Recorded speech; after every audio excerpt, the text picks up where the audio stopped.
Alright, welcome ladies and gentlemen. So today we have Hades here, also known as the Forgotten God, since we haven't had a Hades skin probably since like closed beta. But maybe he'll get a skin soon enough, but that's not the point of the video. The point of the video is just doing a quick build video for Hades. Now from Season 2 to Season 3, not much has changed.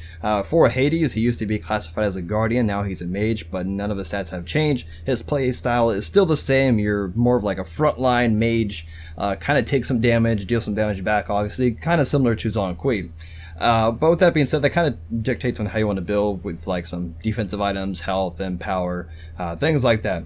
Now, covering his abilities, nothing has changed from Season 2 to Season 3, but something important to note is that the cooldown times on his abilities are kind of long, so Breastplate of Valor is just that more valuable.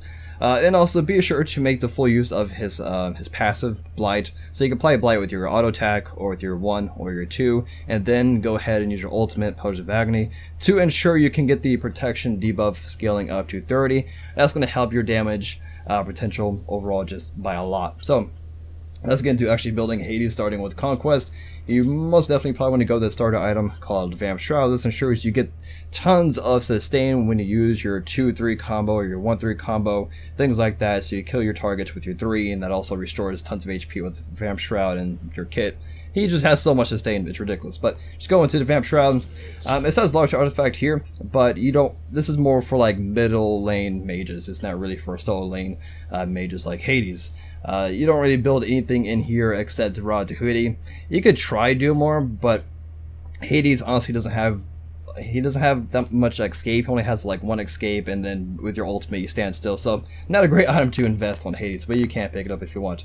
But instead you can go ahead and you can rush the Warlock Sash as your first rule item. A couple reasons why you might want to do this is because it's kind of expensive, so you can go ahead and get it out of the way, and as well as start building those stacks as soon as possible, so that way you can get the full benefit of Warlock Sash.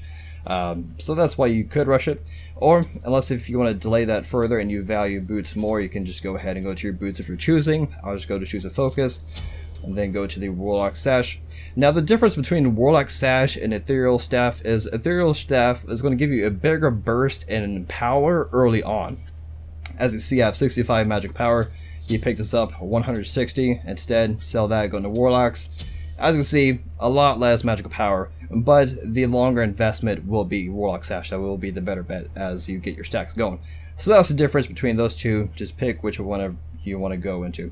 And then from here, like I said before, the Breastplate of Valor, very valuable, especially in the solo lane, because traditionally solo laners are physical gods, like warriors, maybe some hunters, assassins, things like that, and so you can be more tanky against your lane opponent. The Breastplate of Valor is just the best bet, and also just obviously be tankier overall for those team fights.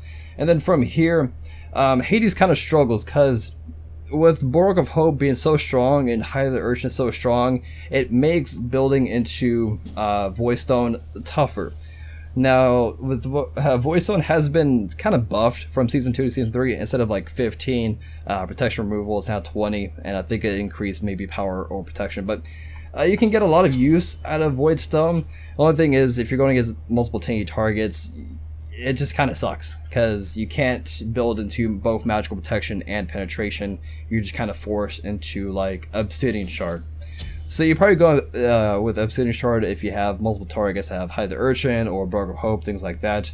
But if they're not so tanky, then Void Stone will probably be the better bet, since you can actually have some protection.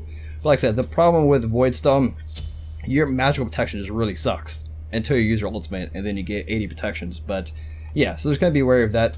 I'll just go with the Void Stone for now.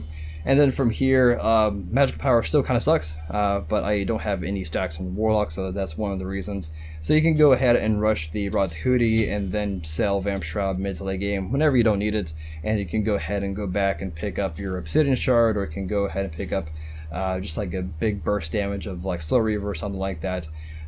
So these are the main items: is health, protection, and power. Those are your main core items for Hades.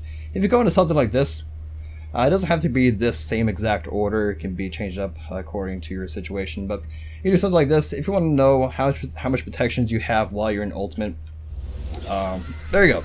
So it's quite a nice boost in protections when you go ahead and use your Ultimate. Like I said, I mean, Without Obsidian Shard, your protections or your penetration is kind of wonky because you have like 10 from Shoes of Magi, you have 20 flat removal with Void Stone, and then you have an additional 30 removal flat protections from your ultimate. So that's like what, 60? So you have 60 flat pen ideally. So that's pretty much it. If you really want to, you could probably run like 2 health items. You could probably go with like Ethereal Staff Warlocks, and you can be even tankier that way, and get more use out of Warlocks. You can do something like that. But yeah, that pretty much wraps it up for the build video. Hopefully it was helpful. If you try to go like a traditional burst mage Hades build, like you would like Poseidon or something, where no protections, all power, all pen, the thing about that is probably not going to survive too long. You're probably going to get blown up in your ultimate, things like that, or blown up before you even get to use your ultimate. So that's kind of why you would build like HP protections. But yeah, that's it for the build video. Like I said, hopefully it's helpful, and I'll see you guys next time. Peace.